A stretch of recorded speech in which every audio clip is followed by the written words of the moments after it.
If you want to look after your kidneys in 2026, there are 10 foods the research keeps coming back to, and today I want to walk you through each one, what it actually does inside the body, and a handful of daily habits that, in the studies, matter every bit as much as what ends up on your plate.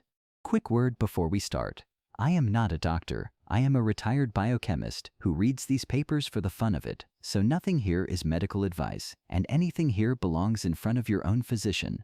Let me set one honest frame before we begin, because the word cleanse gets thrown around very loosely, and I would rather you understood the thing than believed a slogan. Your kidneys are not a filter you scrub out with a special juice for a weekend. They are a genuinely remarkable pair of organs, working every minute of every day, cleaning your blood of waste and carrying it off in your urine, working in concert with nearly every other system in the body. So the real question is never how to detox them. It is how to reduce the load on them and support the tissue that does the work. And here the research is refreshingly clear about where most kidney trouble comes from. The two biggest drivers, by a wide margin, are high blood pressure and high blood sugar.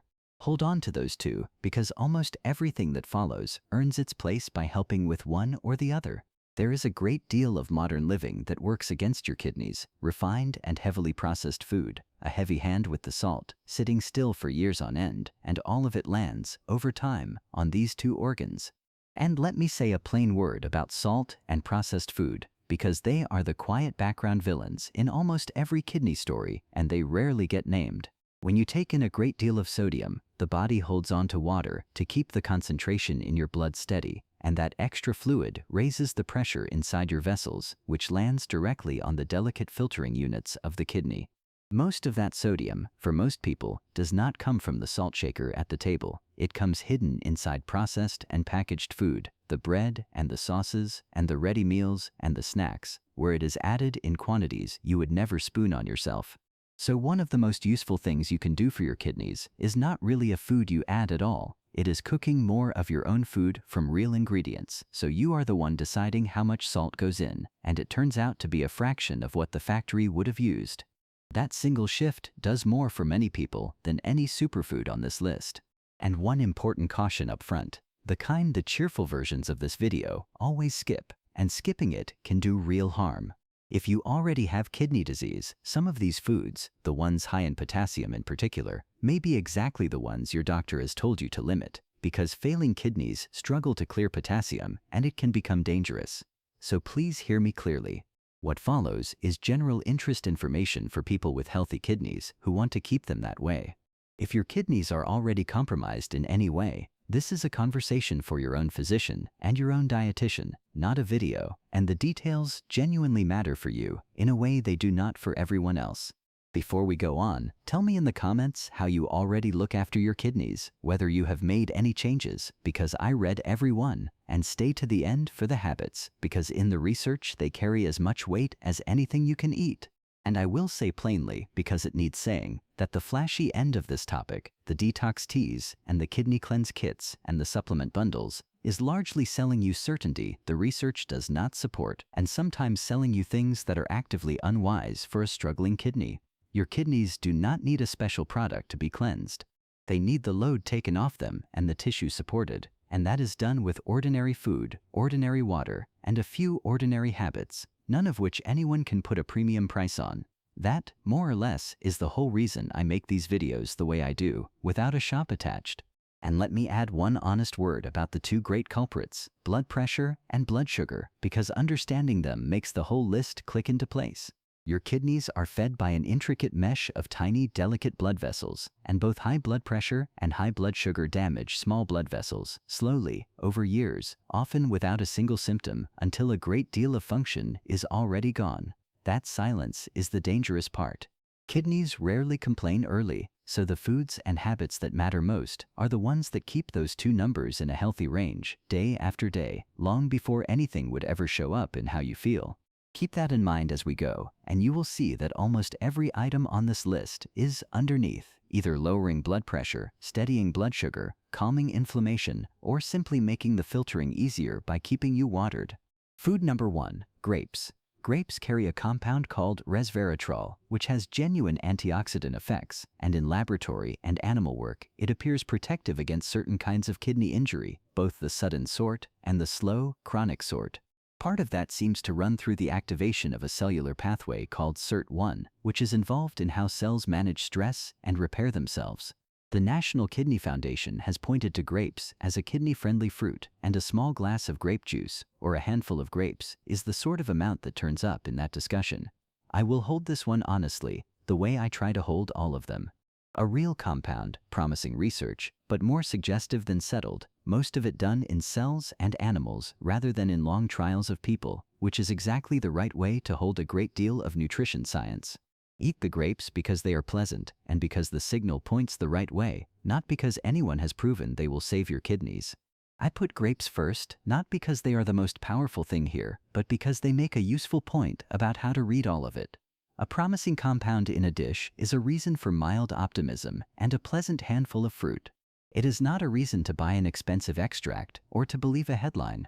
Hold every item on this list at about that temperature, warm interest rather than certainty, and you will not go far wrong. Food number 2, cranberries. These help mainly at the other end of the plumbing, in the urinary tract and the bladder, and it is worth understanding why, because it is a rather clever bit of chemistry.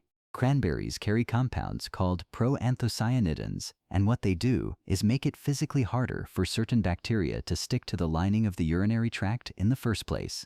And a bacterium that cannot get a grip on the wall is a bacterium that struggles to establish itself and cause an infection. It is closer to a non-stick coating than to an antibiotic. That is why cranberries are associated with fewer urinary tract infections, and the evidence there is reasonable, better than for most fruits. And fewer infections traveling up the system is a genuine kindness to the kidneys sitting at the top of it, because repeated infections are one of the ways the urinary system gets worn down over the years. The unsweetened kind does more for you than the sugary cocktail, for what it is worth. A quick, honest footnote, because I try to give you these. The cranberry evidence is decent for prevention in people prone to these infections, and weaker as a treatment once one has taken hold. So think of it as a small, sensible habit rather than a remedy, and if you ever suspect a real infection, that is a doctor's visit, not a glass of juice. Food number 3, citrus fruit, and the humble lemon in particular. Citrus is loaded with vitamin C, which supports the tissue generally, and, just as usefully for the kidney specifically, with citrate. Citrate is the interesting one here, and worth knowing about. In the urine, it helps stop the tiny mineral crystals that build kidney stones from clumping together into something large enough to hurt. Anyone who has ever passed a kidney stone will tell you, at some length, that it is worth a very great deal to avoid the next one. This is precisely why a glass of water, first thing in the morning, with a good squeeze of lemon in it, does a small but real favor, and not only for the kidneys, but for the whole digestive system and the liver besides. It gets fluid into a body that has gone all night without any. It adds a little citrate, and it costs you a lemon. It is about the cheapest, genuinely useful habit on this entire list, and one I would happily recommend to anyone. Food number 4, berries, your strawberries and raspberries, and especially your blueberries. These bring antioxidant and anti-inflammatory compounds, and this matters more than it might sound, because chronic, low-grade inflammation is part of what slowly wears on kidney tissue over the years, the way weather wears on stone, a little at a time until you can see it. Foods that help settle that background inflammation are working in the right direction, on the deeper process rather than the surface symptom. Some of the compounds in the darker berries have even been studied for their effects on abnormal cell growth in the laboratory, though I would not lean on that too hard, because a dish is not a person. I will not oversell any single berry as a cure for anything, because it is not one, and no berry is. But the plain pattern of eating a good variety of them regularly is well supported. It is a pleasure, and it does no harm at all. Food number 5, extra virgin olive oil. Here the kidney benefit is mostly indirect, and it is none the worse for being so, because indirect is often where the real work happens. The main fat in olive oil, oleic acid, is associated with lower blood pressure, better cholesterol, and less of the plaque that stiffens and narrows the arteries over time. And since high blood pressure is one of the two great enemies of the kidney, the one that does so much of the damage without a sound, Anything that eases the pressure inside your blood vessels is protecting these organs at the very same time. Remember what a kidney actually is underneath. It is, in large part, a dense and intricate web of very fine blood vessels doing the filtering. So look after the plumbing across your whole body. Keep those vessels supple and the pressure inside them sensible, and you are looking after the kidneys as surely as if you had targeted them directly. Good olive oil, used generously in place of harder fats, is one of the pleasanter ways to do that. Food number 6, the omega-3 fish, your salmon, sardines, mackerel, and herring, along with the plant sources like flaxseed, chia, and walnuts. The omega-3 fats are among the more reliable anti-inflammatory foods we have, and they are good for the whole cardiovascular system at once, the heart, the vessels, and the brain. That same calming of inflammation extends to the kidneys, and since inflammation and high blood pressure both wear on kidney tissue, a food that helps with both is earning its keep twice over. If you have watched me before, you will know I have a particular soft spot for the small, oily fish, the sardines, and the like, and it is not sentiment. They deliver a very great deal of nourishment for very little money. Their balance of fats is especially good, and because they are small and short-lived, they carry a lighter load of the contaminants that build up in the larger, older, predatory fish. A couple of servings a week is the pattern the research keeps rewarding. Food number 7, and this one is not on a plate at all, water. This is the plainest item on the whole list, and quite possibly the most important, so do not let its simplicity fool you. The kidneys use water to filter waste from the blood and to make the urine that carries it out of the body.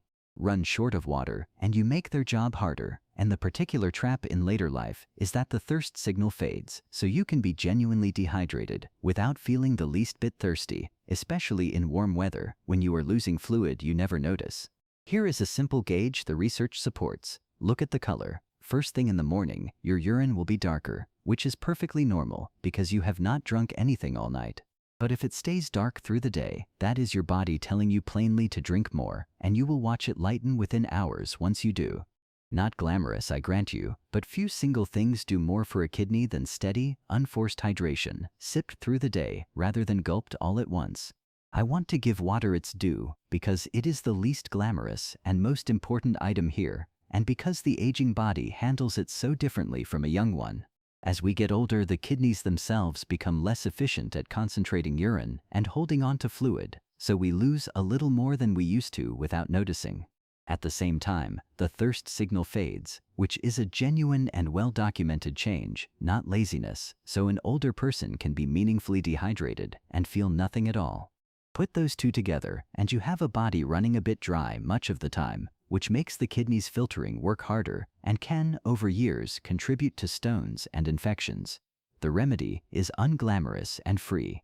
Sip water through the day, rather than gulping a great deal at once, which the body simply passes straight through. Drink a little before you feel thirsty, especially in warm weather or after any exertion. And use the color of your urine as your honest gauge, aiming for a pale straw rather than a dark amber. It is the plainest advice on this whole list, and possibly the most useful. Food number 8, apples. A simple apple carries pectin, which is a soluble fiber, and that fiber does a few quiet, genuinely useful things. It helps steady your blood sugar by slowing how fast sugar enters the blood after a meal, so you rise and fall gently rather than spiking and crashing.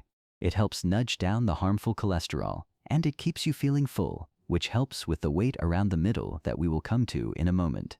And here is why all of that lands on the kidney. High blood sugar is the other great enemy of the kidney, the one that does the damage in diabetes, which is the single most common cause of kidney failure in the world. So anything that smooths out your blood sugar, day after day, is working on the deep cause rather than dabbing at the surface. An apple a day is an old and slightly tired line, I know, but the soluble fiber behind it is real, and it is steadily doing its job.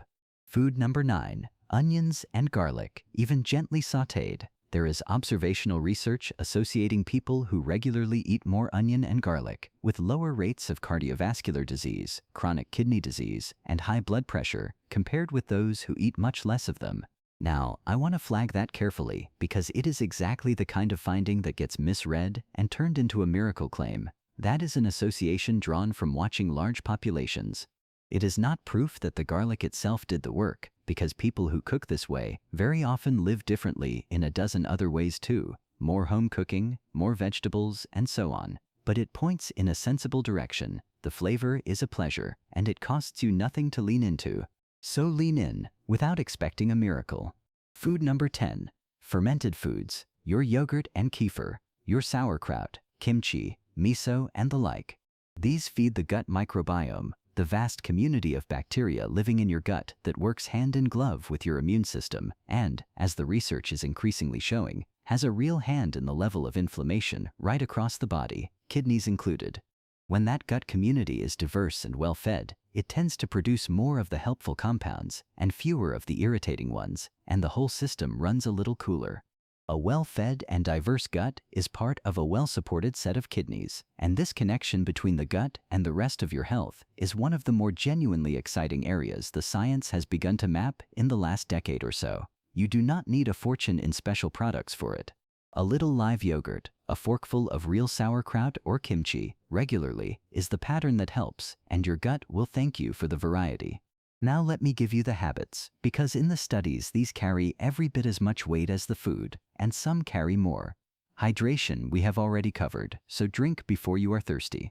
Movement matters a great deal, because exercise pushes blood and oxygen through every organ in the body, the kidneys included, and it barely matters which kind you choose: walking, cycling, dancing, swimming, whatever you will actually keep doing. Keep a sensible eye on the weight around your middle, because visceral fat, the deep fat packed around the organs, puts real strain on your blood sugar and your insulin, and through them on the kidneys, and too much of it drives the whole cluster of trouble that doctors call metabolic syndrome. Cut back on the refined and processed carbohydrates and add more fiber, which slows the sugar into your blood and keeps your energy level and steady rather than spiking and crashing through the day. And protect your sleep. Aim for a proper night of it, because when you run short, the body pours out more of the stress hormone cortisol, and sustained cortisol drives up blood pressure, which lands, once again, right back on the kidneys. Do you see how it keeps circling back to the same two culprits, blood pressure and blood sugar? Nearly every good habit for the kidney is, underneath, a habit that steadies one of those two. Get those under control, with your doctor's help where you need it, and you are doing the great bulk of the work. I want to underline the sleep piece for a moment, because people are surprised to hear it on a kidney list at all. When you consistently fall short of sleep, the body treats it as a low-grade stress and pours out more cortisol, and sustained cortisol nudges up both blood pressure and blood sugar, the two culprits we keep returning to. So a poor sleeper is, without knowing it, leaning on the very levers that wear kidneys down, night after night. Getting a proper stretch of sleep is not indulgence. It is one of the more direct things you can do for these organs, and it is free. The same goes for stress more generally, and for keeping visceral fat in check, because both feed the same chemistry. It is all one connected system, which is the theme underneath everything I talk about on this channel. So let us bring it together. 10 foods: grapes, cranberries, citrus, berries, olive oil, the omega-3 fish, water, apples, onions, and garlic, and fermented foods, and a short list of habits: hydration, movement, a healthy waist, more fiber, and proper sleep. And underneath all of it, the two things that matter most: keeping your blood pressure and your blood sugar in good order. Notice that none of this asked you to buy a supplement or drink anything strange. It is ordinary food and ordinary living, treated with a little respect. And before I let you go, one gentle reminder that runs under all of it. Your kidneys are patient and they are quiet. They will carry a great deal of neglect for a great many years without a word of complaint, which sounds like a mercy but is really the trap, because by the time they do complain, a lot of ground has already been lost. That is exactly why prevention matters here, more than in almost any other part of the body. You are not fixing a problem you can feel. You are heading off one you cannot yet see. So none of this is about fear, and none of it is about a dramatic cleanse. It is about a handful of ordinary, pleasant, sustainable choices: more water, more real food, less salt from packets, a bit of movement, a decent night's sleep, made steadily over years, so that these two remarkable organs are still doing their quiet work long after the people who ignored them have run into trouble. If you found this useful, the honest and practical version rather than the frightening one, do subscribe, because that is what I try to do here each week: translate the research into something you can actually use. No products, no potions, no detox kit waiting in the description. only what the research actually supports, handed over plainly for you to use as you see fit. And tell me in the comments which of these you already lean on and which you might add. And I will say it one more time, because it matters. If your kidneys are anything other than healthy, take this whole list to your own doctor before you change a thing, because for you, the details are not optional. That's what the evidence says. The rest is yours to decide. I'll see you next time.